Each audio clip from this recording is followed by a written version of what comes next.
and migration has had a key role to play in enhancing its quality. Sir, the House would also share the view of the government that it is in our collective interest to encourage legal mobility and discourage illegal movement.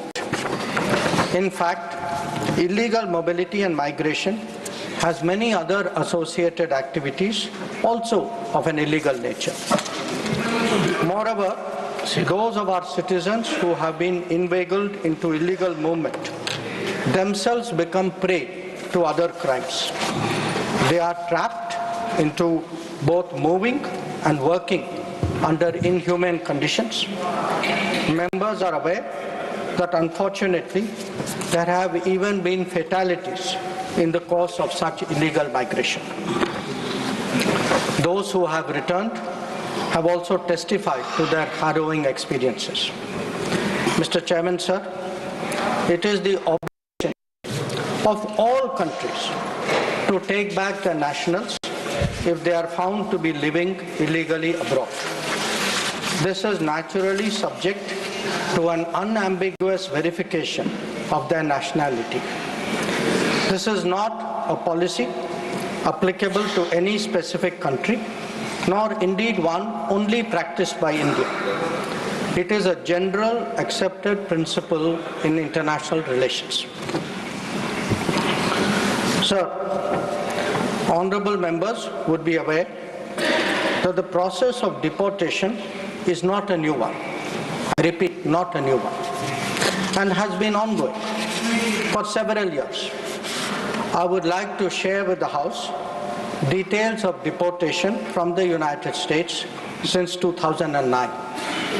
Their numbers, years-wise, as available with our law enforcement authorities, is as follows. 2009, number of deportees 734. 2010, 799. 2011, 597. 2012, 530. 2013, 515. 2014, 591. 2015, 708. 2016, 1303. 2017, 1024. 2018, 1180. 2019, 2042. 2020, 1889. 2021, 805. 2022, 862. 2023, 617. 2024, 1368. 2025, 104. So, deportations by the US are organized and executed by the Immigration and Customs Enforcement ICE authorities. The standard operating procedure for deportation by aircraft used by ICE, that is effective from 2012. I repeat, that is effective from 2012, provides for the use of restraints. However, we have been informed by ICE that women and children are not restrained. Further, the needs of deportees, including during transit, related to food and other necessities, including possible medical emergencies, are attended to. During toilet breaks, deportees are temporarily unrestrained if needed in that regard. This is applicable to chartered civilian aircraft as well as military aircraft. There has been no change, I repeat, no change from past procedure for the flight undertaken by the US on 5 February 2025. Honorable Chairman, sir, we are, of course, engaging the US government to ensure that the returning deportees are not mistreated in any manner during the flight. At the same time, the House will appreciate that our focus should be on strong crackdown on the illegal migration industry, while taking steps to ease visas for the legitimate traveler. On the basis of information provided by returning deportees about the agents and others involved, law enforcement agencies will take necessary preventive and exemplary actions. I thank you. Sir, one second. Please take your seat. Honorable members, take your seat. Will you take your seat? The House has to be run on some rules. Yes, sir. Your leaders are aware of it. Sir, I am aware in this. Please take your seat. Your party has not given your name. Honorable members, under Rule 251, a statement may be made by a minister on a matter of public importance with the consent of the chairman, but no question shall be asked at the time of the statement is made. 1 second. Have some patience. Don't jump the gun. My permission was taken by the Honorable External Affairs Minister to make the statement today. There was a request from the leader of the opposition, and that was agreed by the Parliamentary Affairs Minister and leader of the House, that looking to the public sentiment and need for clarity, some brief interventions may be allowed. I examined the request that came from both sides, and I took the call that I'll be making a departure that will not graduate to a precedent, and I would urge the members whose names have come to me to make brief interventions up to 3 minutes.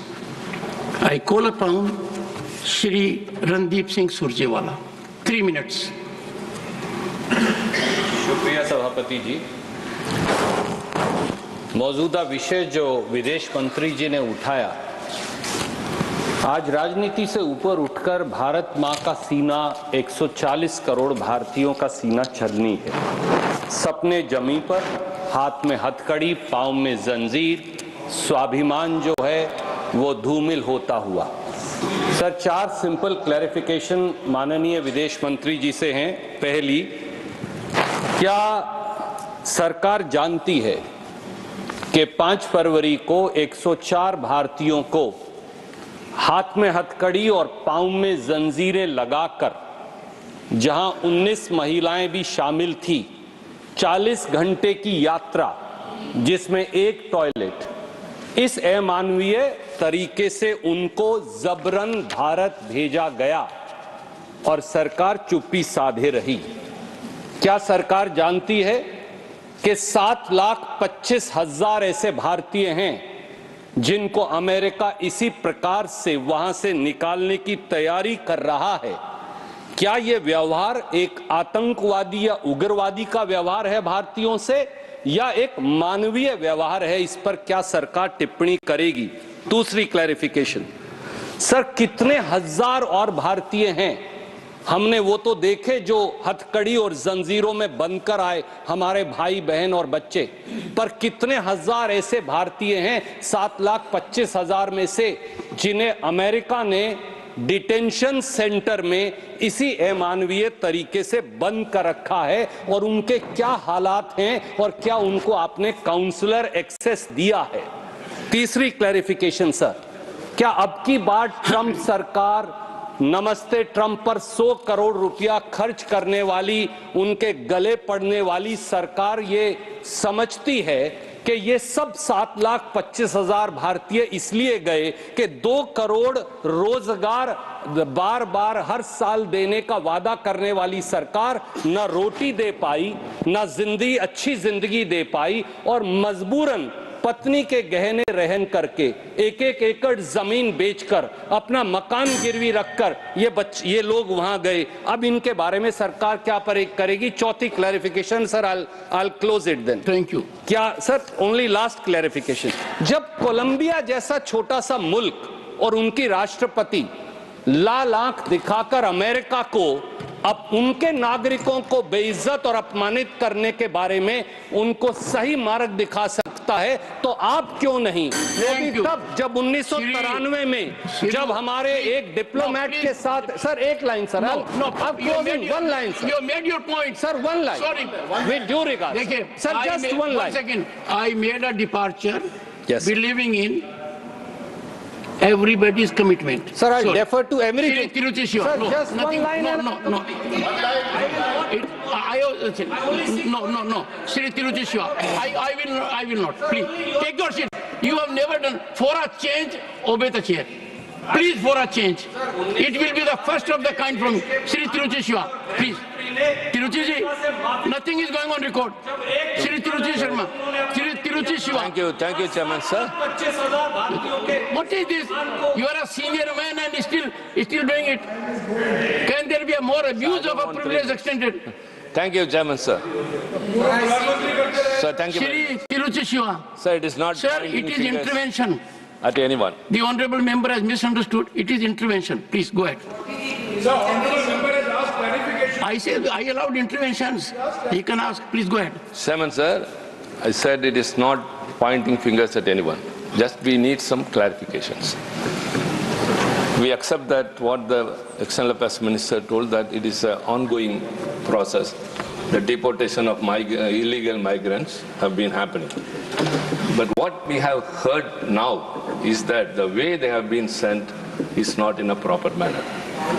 I would like to know whether Indian embassy has been contacted by the US government and have given information that this number of people are going to be deported. And in that case, what was the reaction? And what we hear through media is that these people were handcuffed, they were ill-treated, stranded for more than 14 hours, and it is totally inhuman that nobody will admit, whether the government or us or any human. So they are all Indians.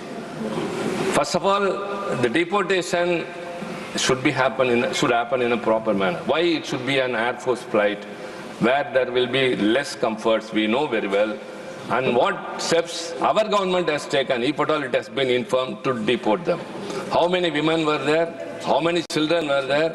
And after they have reached India, whether the government has reached out to them to know their experience and have tried to address what has happened. And if anything to be contacted to be with the US government, what are the plans you have? Thank you very much. Shri Saket Gokhale. Thank you very much, sir. So I very carefully listened to the Honourable Minister's statement.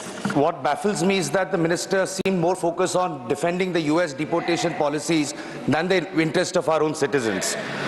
So one thing that stood out in the Honourable Minister's statement is that from the year 2016, the number of deportations of Indians have doubled. 2016, we know which government was in power, that government continues to still be in power. According to a survey by Pew Research Center, sir, 2011, there were 425,000 undocumented Indian migrants in the US. In 2021, that number's gone up by 70% to 725,000. Sir, the US is just one part of it. Prime Minister Modi personally requested the Russian President, Mr. Putin, but there are still Indians who are being forced to serve in the Russian army. They're dying on the borders of Ukraine. They've still not been repatriated to India despite PM Modi's request. I have some very pointed questions, so I'm going to keep it short. So as the first, we talk and we hear in this house almost every minister, every member when they speak from the treasury benches. We are the world's 5th largest economy. We are soon going to be 3rd largest. We are a Vishwaguru. Ask this. Sir, as a Vishwaguru, I'm asking through you, sir, as a Vishwaguru, our citizens being shackled in chains, their legs being shackled together, being handcuffed, when countries like Colombia, which don't even figure in the top 10, can send an aircraft and bring their citizens back with dignity, what stops our government